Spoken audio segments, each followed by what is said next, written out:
Hey, what's going on, everybody? How you doing? I'm Dr. Boyce Watkins from Your Black World and the Black Business School. I hope you guys are having a good day. If you give me 1 second, I'm setting some stuff up.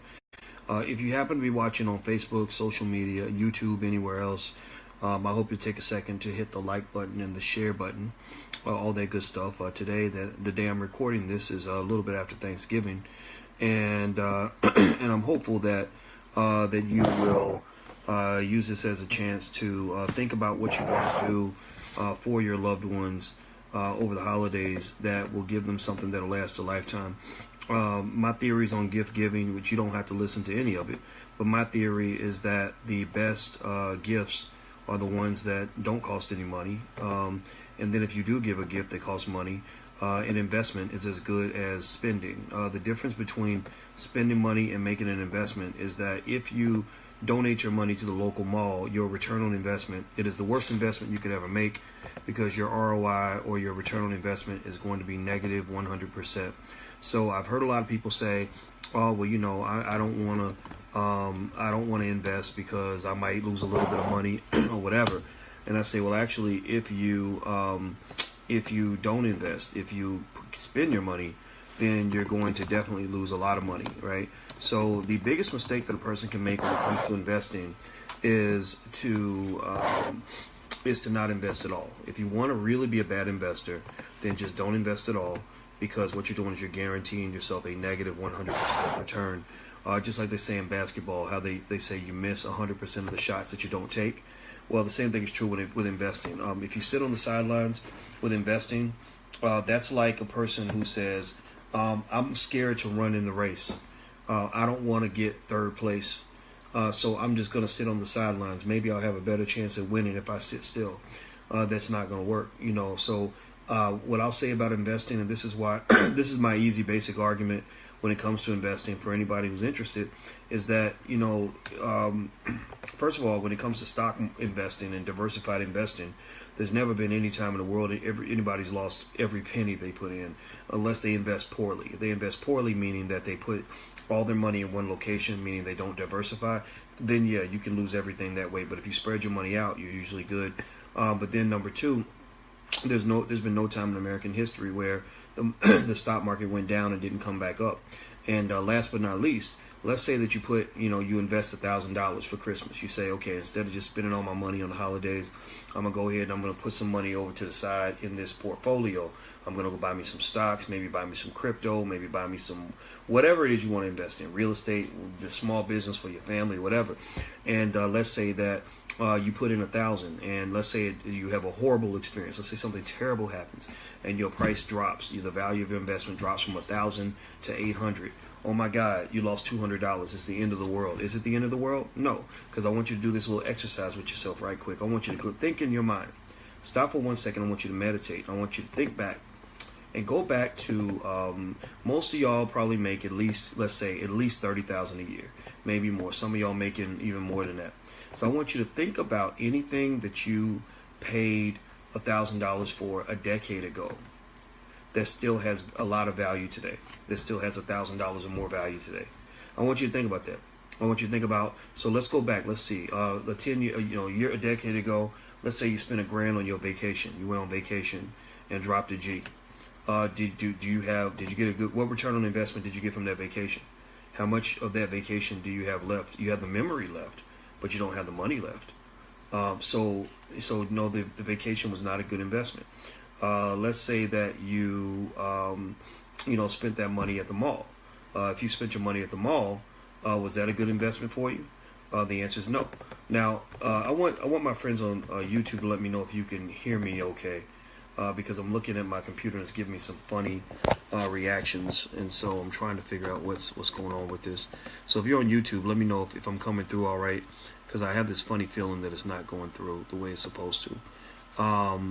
But anyway, so let's get started. I wanted to actually talk a little bit about crypto and cryptocurrency and Bitcoin. So a lot of people have been seeing my posts about Bitcoin. Sorry, I'm fumbling with the phones and everything.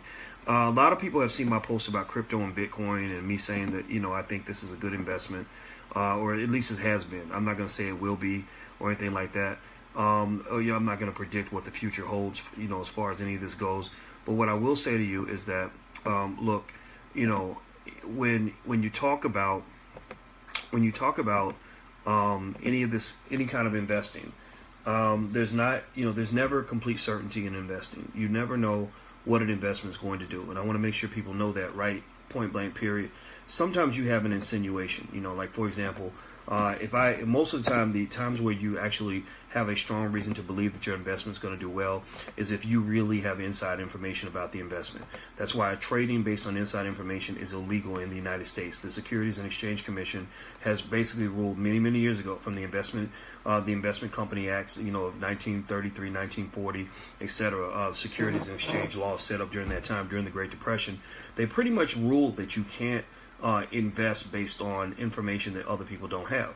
Well, that doesn't apply if you're talking about your own family business, right? So if you know that grandma's cupcakes, that if you invest $1,000 buying some cupcakes that grandma can bake and take down to the church, and you know that you could flip that G into 10,000 in a weekend, well, that's inside information you have that tells you that investing in grandma's cupcakes is a good move. Right, that's a good money move. Not a Cardi B money move, but a Black American money move. I'm talking about a Black people money move. I'm talking about a real, authentic African money move, a Mansa Musa money move. Now, those are the kinds of money moves that you want to make. You don't want to make the Cardi B money moves, because the Cardi B money moves involve shaking lots of ass. That's what a Cardi B money move involves. It's not the same as the money moves that should be made by real men, real women, strong black people in the community. So anyway, going back to that, and I'm not making fun of Cardi B. I mean, maybe I'm just hating. Who knows? Maybe I'm being a hater. But either way, my point is that everybody can't be Cardi B. So let's go to Cardi C. Let's go to Plan C and Plan D. And so anyway, so that's inside information that gives you an advantage. That's allowed, but you can't do that with publicly traded companies. With publicly traded companies, if you trade based on inside information, you end up in prison like Martha Stewart. Next thing you know, you're doing cooking shows with Snoop Dogg and you don't know why. So anyway, with that being said, with cryptos, or with just investing in general, most people can't predict what an individual investment is going to do. So if you ever ask me, like, do I think Bitcoin is going to take off? I'm going to say, yeah, I think it's going to take off, but I don't know. I mean, I'm not one who's going to say for sure what it's going to do. Nobody really knows for sure. People who say that they know for sure really don't really know for sure. But the thing is, what I can tell you is that if you have been buying Bitcoin this week, you would have made a lot of money. Bitcoin literally has gone up $1,000 this week alone.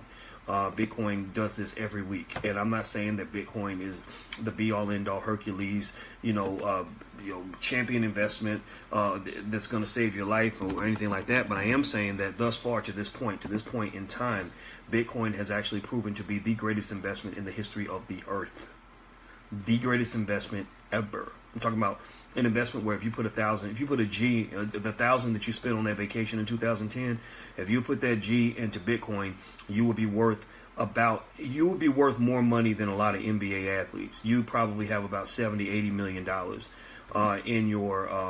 in your bank account, or whatever you want to call it, wherever you put your money at. You probably couldn't put it all in the bank account. You probably had to hide some of it at your cousin's house and your baby mama's basement or something, because that would be a lot of money, right? But I'm just, in all seriousness though, I encourage you to consider that, as you look at the holidays, right? I mean, why should holiday spending lead to you having less money and the white man having more money? I think holiday spending could just as easily be holiday investing. I mean, shit. I mean, seriously, if you're gonna spend money, why not buy some stock for your children? Why not buy some crypto for your family? Hey, grandma, here's $50 worth of Bitcoin. Next, you never know. Maybe next year your grandma will be like Cardi B, making money moves, right? She'll be making a rap song about how much money she made because her grandbaby bought her some Bitcoin. That's better than buying grandma like a pair of shoes, or buying your kids a damn PlayStation. That PlayStation ain't gonna be worth nothing in a year. And you buy them a PlayStation 4 or whatever number they're on right now. You buy them a PlayStation 4 this year. Next year he gonna be like, the PlayStation 4 is worthless, mama. I need a PlayStation 5. You buy him a new iPhone this year. Next year, he's going to be like, yeah, the iPhone 10 was cool a year ago. Now everybody has the iPhone 11, mama. This phone is garbage. Oh, my God. I don't want this no more. This is trash. Now, that's a bad investment. That's what a bad investment looks like. A bad investment looks like something where it's worth less in the future than what you paid for it. So a lot of people don't invest because they think their investments are going to go bad and go down in value, but those are still good investments. Even a bad investment is a better investment than spending your money. Let me say that again. Even a bad investment is a better investment than giving all your money away. You give all your money away, that's the worst investment you can ever make because you ain't even making an investment. That's like running so slow in a race that you don't even go to the starting line. That you not only do you not run, you actually run backward. That's how you really lose a race. Getting second place, ain't nothing wrong with getting in second place, third place, or fourth place. If you thought that you were trying to get in first, that's all right. That's what it's like when you invest. Sometimes you invest, you take a swing and you miss. But the people that get ahead are the ones who take a swing, and sometimes they hit that damn ball and that sucker goes out of the park. And then everybody else who sat on the sidelines because they were too lazy to swing or too scared to swing are sitting back hating and mad, saying, "Oh, well, you got lucky. Oh, so and so must have gave that to you." No, they didn't give that to them. You gave yourself an opportunity to win the game. So what I'm just trying to say to you is, that's how the play is played. That's how the game is played. If you want to be a baller, you want to get ahead in this world, you got to be an investor. If you cannot think like an investor, then you're going to be lost. Look at this. Even the rappers, even the smart rappers, from Jay-Z to Chamillionaire, the smartest rappers are now in situations where they're saying, yeah, rapping is nice, making songs is nice, but I need to get in on these investments. I need to get in here and meet with these tech guys so I can invest my next album's money into this tech startup so that I can really get some real money. That's what the rappers are doing. The rappers are not even trying to make money rapping anymore. They just most of the wealthiest rappers are not even rappers. They're like former rappers. Or, Diddy. When's the last time Diddy ever made a song that anybody actually listened to? Nobody listens to Diddy's music anymore. Let's just be honest. I mean, Diddy, smart man, but Diddy can't make good songs. He didn't even make good songs back when he was really rapping. But Diddy is always the one who is at the top of the list of the Forbes Hip Hop Cash Kings of the year. He's the wealthiest black man ever. He's got more money than Jesus. How does Diddy do that? How do you make all that money in hip hop when you ain't practicing hip hop? I mean, seriously, it's crazy.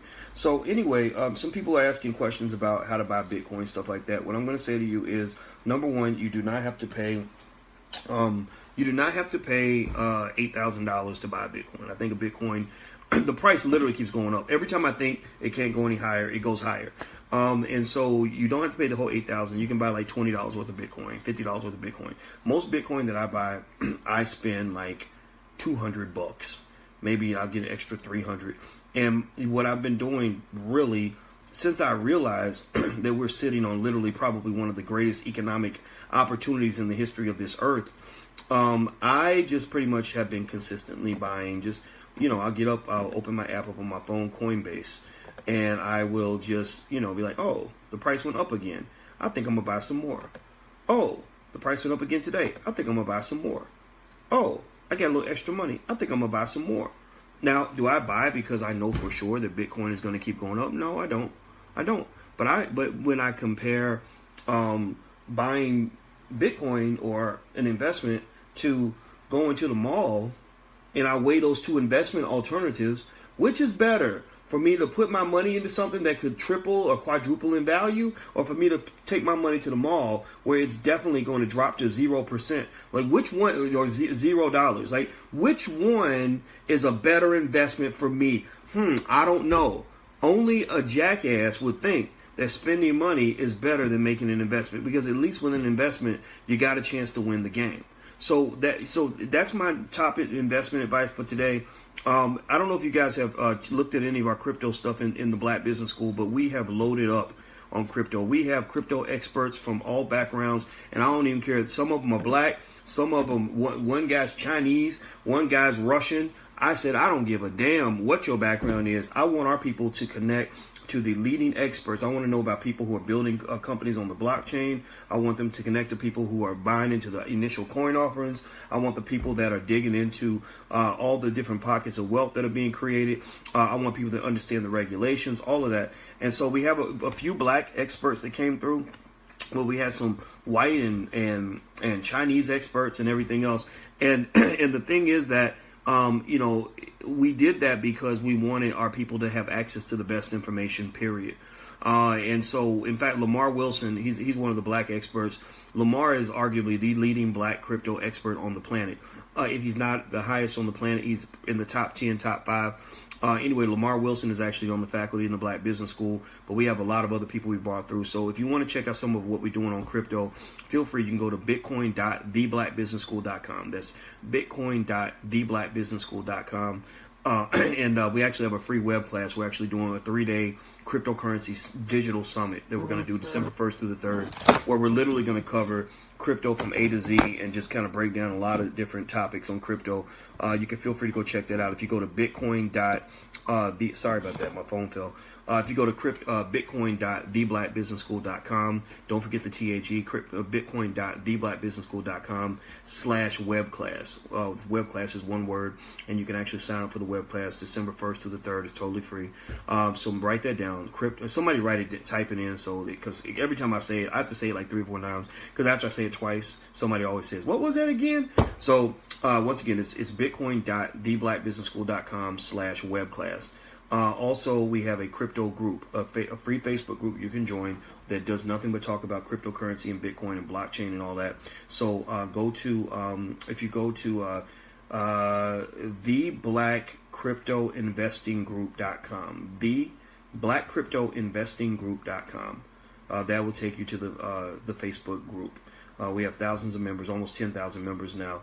That's theblackcryptoinvestinggroup.com. So feel free to check that out. So I repeated that several times. I hope that that's helpful to you. And we have other stuff in the Black Business School as well.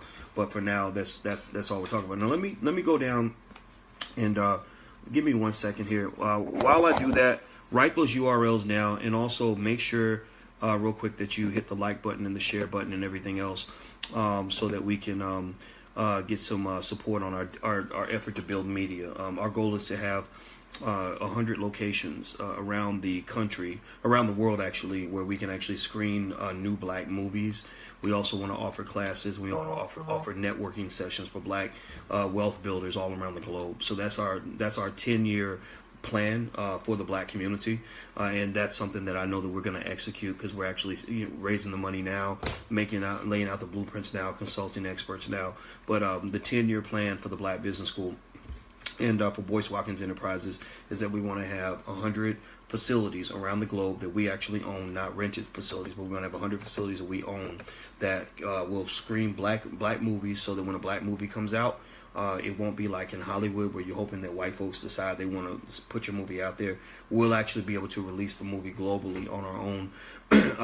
Also, we want to have networking sessions, because I found that entrepreneurs that struggle, what they need is they need networking. They need people that think like them, that can be in the space and kind of help them out. And then third, we're going to actually have classes there. So what's happening now in education is that people are starting to realize that you shouldn't have to spend $250,000 or $200,000 to get a college degree. So we're actually able to offer classes for like very reasonable prices, $80 a month, $100 a month, things like that. So that's one of the things we want to do around the globe, because we don't have the same overhead that a big university has. A lot of universities have a lot of extra overhead that really isn't worth anything. They have a lot of stuff that's just, like a waste of time and money.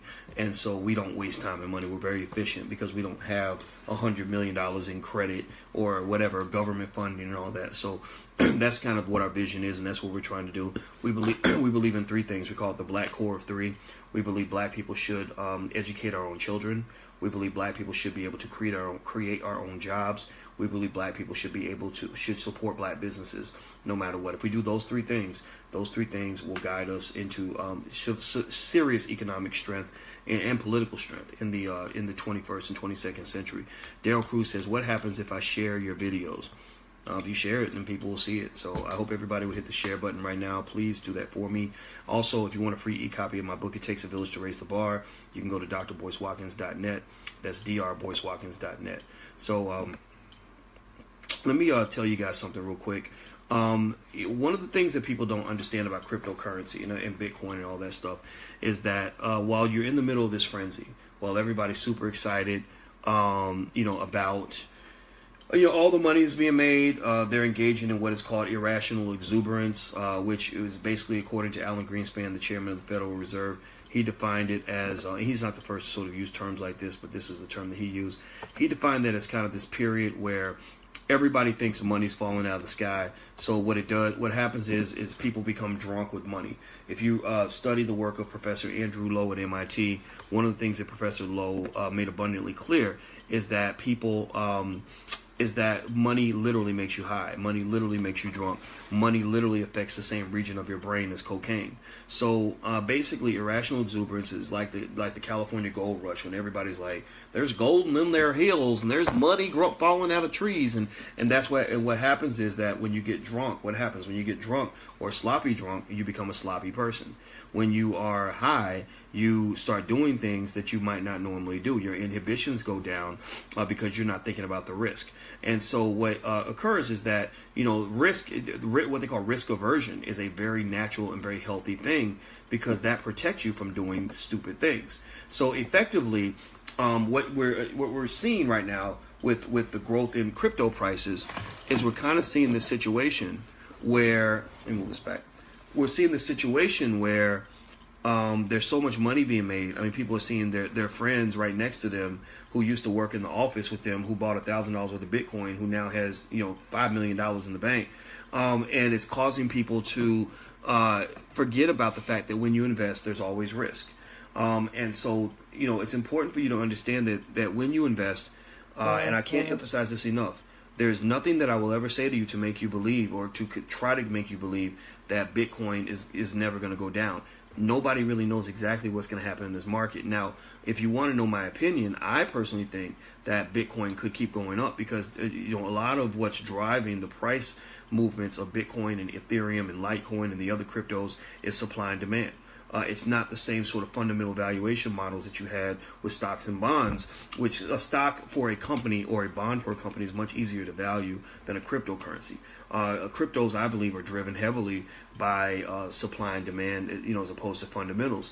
But there are some fundamental reasons to believe that Bitcoin could go as high as $100,000 a coin, right? So nobody really knows exactly where it's going to go.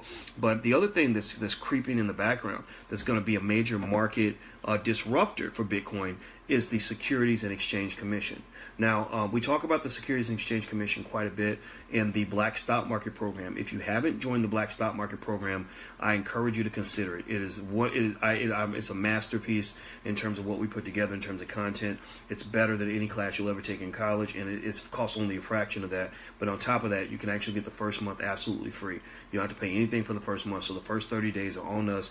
We believe in it so much that we believe that if you're in there for 30 days and you kick the tires and check it out, you are going to find that that it is a program that changes your life and changes your whole point of view. So feel free to try it out. You can go to theblackstockmarketprogram.com. That's theblackstockmarketprogram.com. Now, what we do in the Black Stock Market Program is we talk about securities laws. We talk about the Securities and Exchange Commission. We talk about investor protection acts that are designed to protect investors. We talk about what it means to be a registered investor, all of that stuff. And one of the things that's going on is that the Securities and Exchange Commission has become one of the more very interested parties in what's going on with this Bitcoin phenomenon. They're sort of sitting around saying, okay, what's happening here? Do we regulate? Do we not regulate? These companies, some of these companies are global, so digital currencies flying all around the globe, which sometimes will fall out of the jurisdiction of the Securities and Exchange Commission. So the SEC is like, what do we do? What do we do? Well, one thing that they can do is they can regulate what happens with any money that's being transacted in the United States. You set up an exchange in the U.S., you try to get money from U.S. investors, they will jump on you if your offering sort of fits a certain criteria. So in fact, there's one coin offering. I don't have the name of it right in front of me. I got to look it up. But there is a coin offering right now that was supported by many celebrities, and they raised tens of millions of dollars from this coin because they got all these celebrities to say, "Oh, go buy this coin, go buy this coin." Well, the Securities and Exchange Commission is coming back and saying, "Oh, hold up, partner. We've been looking at our books here. Here at the office, we've been going through your coin offering here, and we have some peculiarities, some idiosyncrasies here that really concern us." And what they're basically saying is that they're going to come back and they're going to come through and they're going to confiscate all that money. They're going to prosecute some people. When you break securities laws, you can go to prison. They're going to go to some of the celebrities who endorsed these companies. They're going to have their money taken back, and if you don't have the money, then other things will happen. Some of them may be prosecuted. So what they're doing is they're warning the celebrities: if you participated in this coin offering, this is a problem. If you participated in this coin offering, this could get you in a lot of trouble. And so effectively, the big differentiator, the big issue that they run into is, do you characterize the coin offering as an investment in a security, or is it just a currency? If the coin offering is a security is when you offer something to investors and say, this thing is going to go up in price, you should buy it. But the problem is with a crypto, number one, a lot of these companies are not registered with the SEC. They don't go through the proper registration procedure. Number two, some of them end up looking like Ponzi schemes. They say, hey, give us a bunch of money and we're going to go do something cool with it, right? You can't do that when you offer a security in the United States. When you offer security, I have to say to you, hey, buy stock in Boyce Watkins Enterprises. We're going to take your money. We're going to invest in this. We're going to go buy some real estate. We're going to go start a school. We're going to go start a business. We're going to open up a cupcake factory, all these things. And this is how you're going to get your returns. And you're going to make all this money because everything's going to go great. And that's what they do. They all tell you everything's going to be wonderful, right? And that's okay. And if you're registered with the Securities and Exchange Commission, you're allowed to do that. That's why they created those laws during the Great Depression, because a lot of people got scammed. A lot of people were mad. A lot of people lost a lot of money. People were jumping off buildings because they made investments in stuff that didn't work out. And so a lot of these companies were Ponzi schemes. So these laws came along to protect everybody from those sorts of situations. Now, let's move forward. So with crypto, you don't have most of the companies are not registered. Number two, a lot of these companies, everybody knows. I mean, seriously, a lot of companies are like, oh yeah, our cryptocurrency, it's just a currency. All you need to do, you're going to use it for transactions. That's it. And everybody knows that's BS. I mean, everybody knows that these cryptos are going to be used, that people are buying them for speculative purposes. People are buying them because they're hoping they're going to get a return on investment. I'm hoping if I buy this coin for a penny, it's going to go up to $100, $1,000 a coin, and I'm going to be living like Diddy. That's what everybody's hoping for. Everybody's looking for that next Bitcoin or whatever.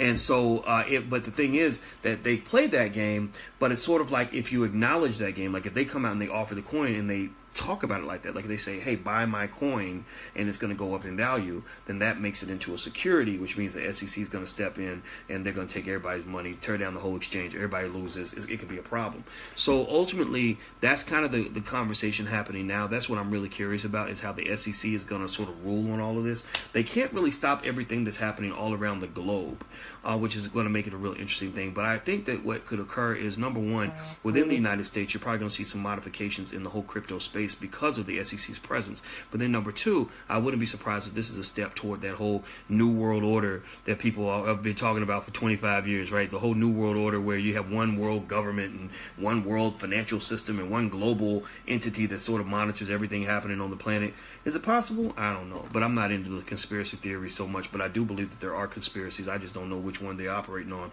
so I don't spend time trying to figure it out. Now, before I move on, I want to remind you real quick, don't forget that if you want to check out our Bitcoin offerings in the Black Business School, we have the blackcryptoprogram.com that's taught by Lamar Wilson, the leading black cryptocurrency expert on the planet. That's theblackcryptoprogram.com. And also, if you want to join our crypto group, you can go to theblackcryptoinvestinggroup.com. Theblackcryptoinvestinggroup.com. Don't forget the THE. Theblackcryptoinvestinggroup.com. So the group is free. The class has a small fee. Either way, it's all worth it and it's all great. Universities are not teaching crypto because they're so damn slow.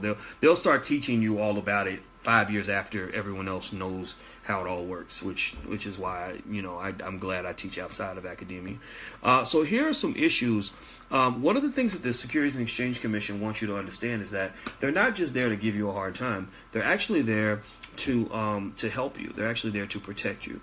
And so with these protections, one of the things that they do is, if you lose your money, they step in almost like the financial police. They step in and say, where's his money at? What did you do? Because they were designed to basically protect the little guy, the little woman. Let's see. Donna says theblackcryptoinvesting.com. Actually, it's theblackcryptoinvestinggroup.com. Theblackcryptoinvestinggroup.com. But anyway, so the SEC has issued a warning, right? The warning is, look, we know you're all excited about this crypto stuff. Good for you. We hope it works out. But just understand that you're going out into a neighborhood that we don't patrol. You're going into a space that is largely unregulated. A lot of people are going to lose a lot of money, and you're going to get screwed. Some of y'all are going to get screwed. So it's almost like the police. When the police say, look, we can protect you if you are in the city limits, but you go out there, you're on your own. So take a gun with you, and you better know where you're going, right? So basically that's what they're saying. They're pretty much saying that because of the new nature of cryptocurrency and the way cryptocurrency has evolved, they can't they can't police it the way that they have policed financial transactions in the past. They can't regulate it in the same way. So some things that they can't do, some tools that they've always used is, number one, they say, look, we can't trace your money. You know, if you say somebody ran off with your dough, we can't come get it. We don't know where to go. We don't know where to look, because the whole cryptocurrency infrastructure is designed to make money untraceable, which is why it draws so much illegal money, so much illegal activity from what they call the Silk Road or the dark web, or people, basically where people go to buy, cocaine and hookers and stuff that I hope none of y'all are buying. I ain't gonna judge you, but don't mess with that stuff. Drugs are bad. But also the other thing is they mentioned is that it's international. Right, so that means that they're saying we're in the United States. We can't go around the globe and stop everything that might have happened bad, because we can't regulate that. We don't know what to do if somebody robbed you and they live in Ecuador or whatever. Next, they mentioned that this is on the SEC briefing. The SEC, Securities and Exchange Commission, they issue these alerts and these briefings to kind of tell you what's up with different kinds of investing and how to kind of look at certain situations. So one of the other things they mentioned is that there's no central authority. In traditional transactions, there's always like sort of the central clearinghouse to make sure that all money that goes through is sort of seen by one central place. There is no central authority in crypto. Crypto's decentralized, which is what makes it unique. Next, they said that we can't freeze anybody's assets. If somebody takes your money, we can't freeze it. Typically when they deal with dope dealers or rogue governments, they'll say, okay, we're gonna freeze your money and we're gonna stop you from getting paid. You can't get any money, because we think that you are a criminal. Well, they can't shut off the supply of money in crypto, not as easily. Now,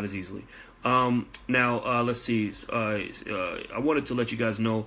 I didn't send out a text notification for this conversation, but if you want to get text notifications, feel free to text the term. It's one word, not two words, one word. Text Black Wealth to 31996. So if you're specifically interested in being notified when I talk about wealth-related issues, text Black Wealth to 31996. Now, one thing I will tell you also is that sometimes we can't send out as many texts as we want, because it's very expensive to text people. And so if you also want to get notifications as well, you may want to feel free to download the Dr. Boyce Watkins app on Apple. It's on the Apple phones, iPhones, or whatever, and also on the Samsung. So there's the Dr. Boyce Watkins app. I must just warn you that I will be in your face like this every morning, every day. You're gonna look at your phone, you're gonna see me like that. All right, so just be ready for that. Some of y'all, it's probably like a nightmare, but then every now and then there's like some weird lady who thinks I'm sexy, so maybe that'll be like really like a fantasy for her. What do y'all think? I'm being so stupid right now. Okay, so let's keep going. All right, so some other things that they mention is that there's fraud. There are lots of scammers out here, and they give warnings on types of scams you want to be careful about. One of the scams, see, somebody always asks, like, what was that again? Okay, if you want to get notifications when I talk about Black Wealth, write this down, because I'm not going to repeat it now. Text the term Black Wealth. That's one word, not two words. Black Wealth to 31996. Text Black Wealth to 31996. And also the app, if you just look in your app store and just search for my name, you'll find the app. Okay, so let's see. Pat says, if you're just hearing about Bitcoin, you're so behind. But Pat, are you? Are you really behind? I mean, if you find out a year from now, then that's later than today.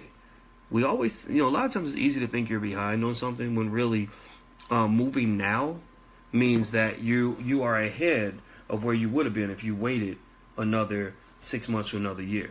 Now, don't forget, Black Wealth is one word, not two words. One word. Don't forget that. So you're not behind. You're ahead of where you would have been if you'd waited a month or two or three or four.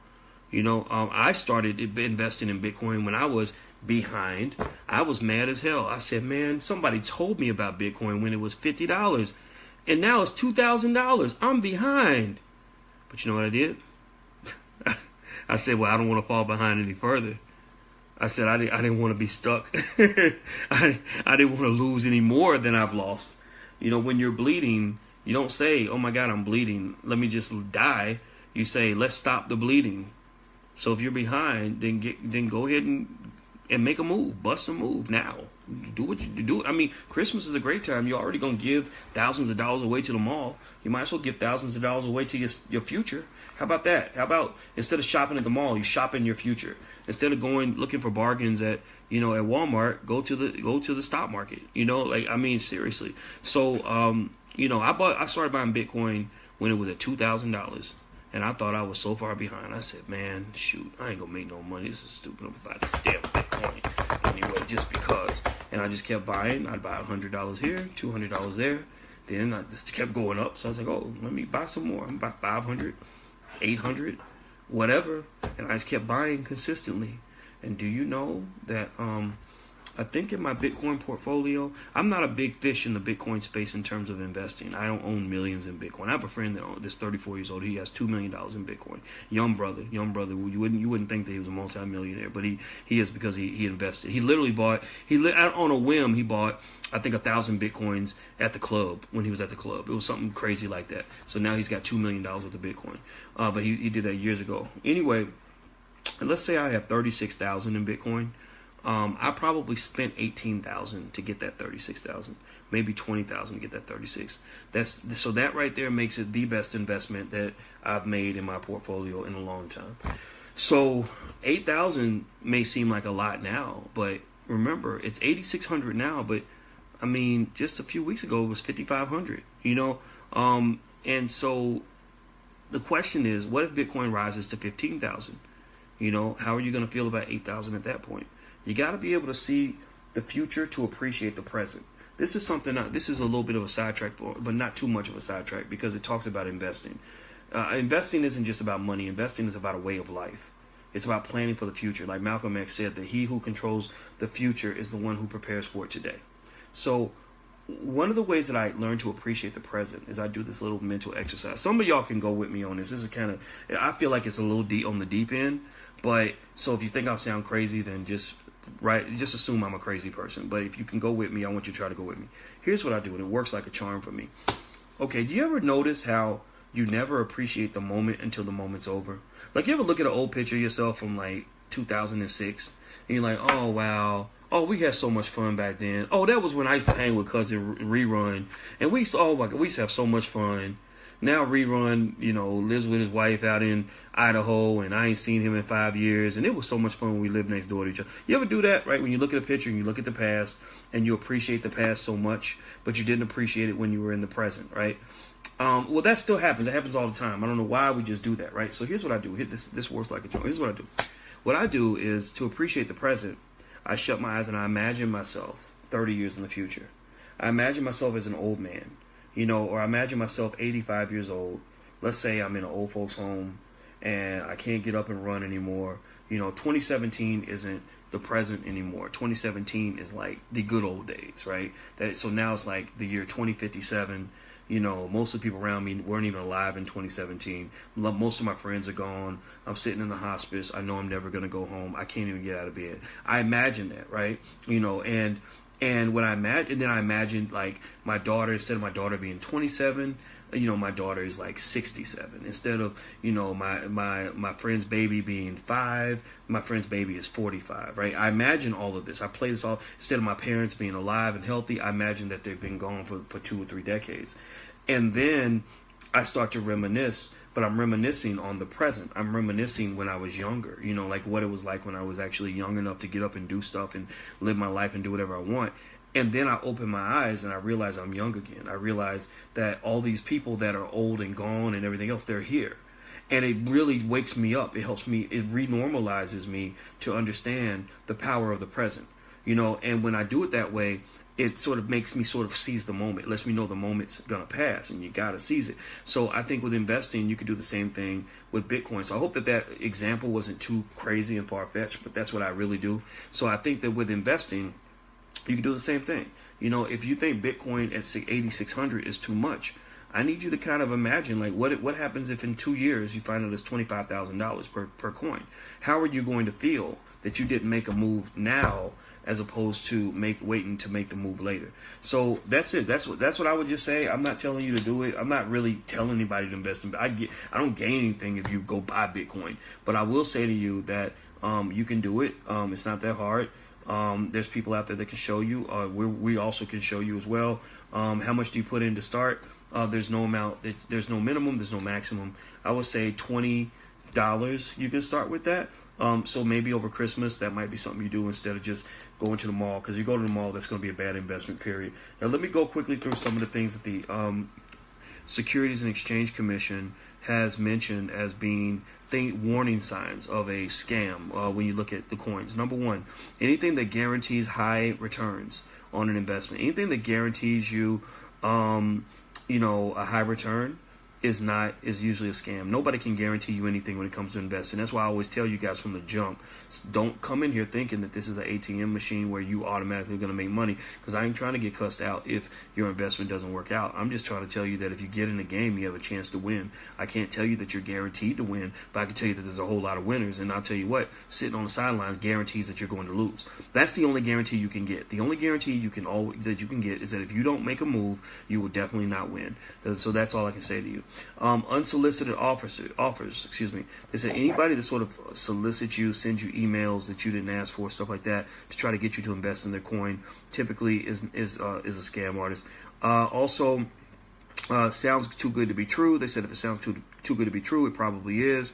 Next, pressure to buy right now. So a lot of times they'll make you feel like you have to invest right now on the investment opportunity. I would say that most of the time when it comes to you buying somebody's coin, I don't think you have to feel pressure. You should make a move when you feel comfortable, not because they pushed you to do it. Unlicensed sellers. They said that a lot of the sellers are unlicensed with the Securities and Exchange Commission. If they are licensed with the SEC, then that's a good sign. If they're not licensed, then that means that you're kind of on your own. Also, no net worth or income requirements. In the United States, to be what they call a registered investor, anybody can't just go invest in anything. You have to be a registered investor. And what does that mean? That means that you have to be signed up and aligned with the Securities and Exchange Commission by showing them that you have a certain net worth, that you understand what you're getting into. It's almost like the lifeguard telling kids, you can't jump in the deep end of the pool until you show us that you know how to swim. So ultimately, you want to have accredited investors are people that have a certain net worth, a certain sophistication to show that they know what they're doing. Because the SEC was pretty much designed theoretically to protect the little guys and the people that were getting robbed. Because in 1929, 1928, when the stock market was going up, the frenzy was kind of like it is with Bitcoin right now. Everybody was buying. People, housewives wanted to put all their life savings into the stock market. And then when the stock market crashed, a lot of people lost a lot. But here's the beautiful thing about the Great Depression, though, that nobody tells you. The market dropped, yes, but it came back. And a lot of people made a ton of money because they just held out, So generally speaking, a lot of these investments, if you just hold on and can wait through the storm, that's when you can make a lot of money. I bought a lot of Bitcoin when it dropped. When Bitcoin dropped from 86 or 8,000 or whatever it was, 7,500 to 5,500, I stuck with a consistent philosophy. I said, well, you've been buying Bitcoin the whole time. You might as well keep buying now. So I just kept buying and buying. Then boom, it popped back up. The money came in. It's better than going to the mall. That's for damn sure. So anyway, let me give you some URLs. Get out your pens. Write this down if you want to go check out some of our crypto stuff in the Black Business School. Number one, we have a class on crypto. If you'd like to learn all about crypto, blockchain, Bitcoin, all that stuff, you can go to theblackcryptoprogram.com. That's theblackcryptoprogram.com. These programs, we put the word black in there because we just, we're here for black people, nobody else. But we learn from everybody. We bring in experts who know the knowledge, even if they're not black, but we aim for black people in terms of who we serve. So you can go to theblackcryptoprogram.com. So feel free to check that out. If you want to join our group, you can go to theblackcryptoinvestinggroup.com. That's theblackcryptoinvestinggroup.com. I'll say it 2 more times. Theblackcryptoinvestinggroup.com. That's theblackcryptoinvestinggroup.com. Last but not least, if you want to join our 3-day crypto extravaganza, where we're going to talk about crypto for 3 straight days in a digital crypto summit, feel free to go to bitcoin.theblackbusinessschool.com/webclass. That's bitcoin.theblackbusinessschool.com/webclass. bitcoin.theblackbusinessschool.com/webclass. All right, so I'm about to roll out of here, guys. I hope you guys gained something from the conversation today. It was real. Later on tonight, we're actually going to do a little episode on Andre Hatchett and I are going to do something called an AMA, which typically stands for Ask Me Anything, but we thought it'd be fun to call it Ask Men Anything. So so anybody who has questions, and the guys can come too, but it's really more so related to love and relationships. But I heard women say that they wish that men could just tell them all the secrets and how everything works and how we think. And so we decided to kind of do this to give it a try and see how much fun it is. So feel free. It will be tonight at 10 o'clock Eastern on my YouTube channel. My YouTube channel is youtube.com/Dr. Boyce Watkins. That's youtube.com/Dr. Boyce Watkins. Kelvin says Bitcoin just hit 8,900, which is like, holy shit, because last time I checked today, it was 86.50 or something, and it had already gone up $500. So I think that through the holidays, I wouldn't be surprised if Bitcoin shot past 10,000, because now during Christmas, everybody is spending money. So since everybody is spending money, then it'll be kind of since everybody's spending money, then a lot of them are going to spend money on Bitcoin. That's just my 2 cents. All right, guys, I'm out of here. Have a good weekend. I will talk to you soon, and take care. Love you. Peace.